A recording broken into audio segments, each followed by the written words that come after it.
இப்போ நான் சொல்கிற கதையை எல்லாரும் கவனமாக கேட்டுக்கோங்க. முன்னொரு காலத்தில் ஒரு இளவரசி இருந்தாங்களாம்.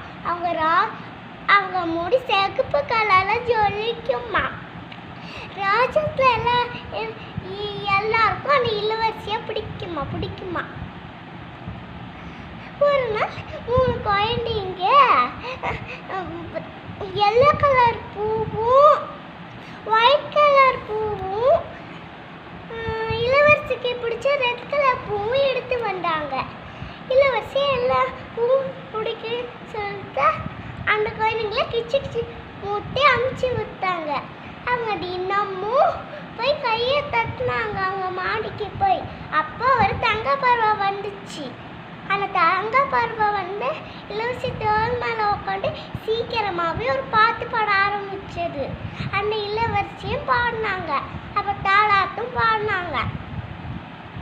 அந்த பறவை பறந்து போச்சு. அப்புறம் ரொம்ப நாள் இன்மையே போயிட்டு இருந்தானே அங்கே இருக்க அந்த ராஜாத்தில் இருக்க சூனியக்காரி ரோஜா இளவரசியை பற்றி யோசிச்சாங்க. அவங்க ரோஜா இளவரசி முடி கருப்பு கல்லில் மாறணும் ஒரு கெட்ட சாபத்தை வாசிச்சாங்க. உடனே மகாராணியோட முடி கருப்பாயிடுச்சு. அவங்க அண்ணன் தங்க பறவை கிட்ட போய் மாடில் போய் கவலையோட கை தட்டினாங்க. அங்கே தங்க பறவை சொன்னுச்சு, ரோஜா தன்னை உன் முடி காத்துன்னு சொன்னுச்சு. மகாராணி அதுக்கு வேலை செய்யுமான்னு கேட்டேன். கண்டிப்பாக வேலை செய்ய சொல்லிட்டு போயிடுச்சான். அது மாதிரியே நசுக்கு பறவை அந்த தங்க பறவை சொன்னார். யோசிச்சு பார்த்து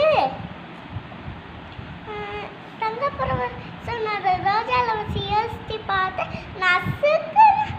நசுக்கான ரோஜாவை போட்டு அவங்க முடியை காமிச்சாங்க.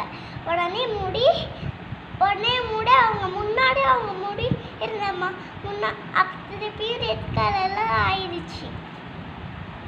அப்புறம் அவங்க இதே மாதிரி பார்த்து பண்ணாங்க, டேலண்ட் பண்ணாங்க. அந்த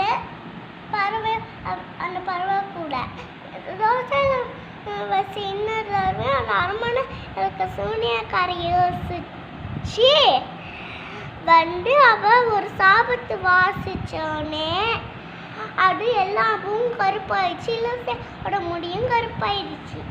உடனே அந்த பறவை அந்த பறவைகிட்ட வந்து கை தட்டாங்க அழுவையோட. அப்போ அந்த பறவை சொன்னிச்சு, அதுக்கு முன்னாடி சொன்ன முதல்ல பறவை சொன்னிச்சான். அங்கே ஒரு ரோஜா கூட இல்லை, நான் எங்கே போனேன் ரோஜா இளவரசி சொன்னாங்களாம்.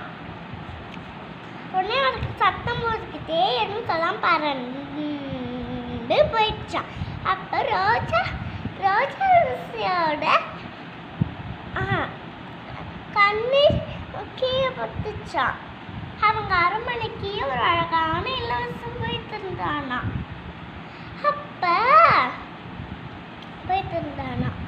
அவன் ரோஜாவோட முடிய ஏற்கனவே அந்த இளவரசன் கிட்ட ஒரு சின்ன பாக்ஸில்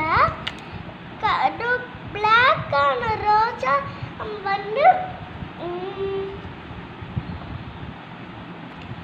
செவப்பான முடி இருக்கு ரோஜா இளவரசி கிட்ட. வந்து ரோஜா இளவரசிக்கு தண்ணீர் விழுந்தோடனே அழகான இளவரசி நடத்து போயிட்டு இருந்தான். ரோஜா இளவரசி சிகப்பு ரோஜா இளவரசி முடிஞ்சிச்சு ஒன்று.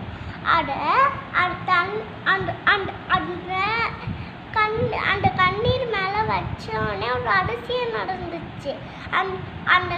அந்த கண்ணீரும் ரோஜா இளவரசியோட சிகப்பு முடியும் ஒரு பூப்பாயிடுச்சு. உடனே இளவரசன் போய் அந்த ரோஜா இளவரசி கிட்ட கொடுத்தாங்க. அதை போட்டு திருப்பி அவங்க முடிய தண்ணியில் காமிச்சு சாபத்து வாசிச்சாங்க.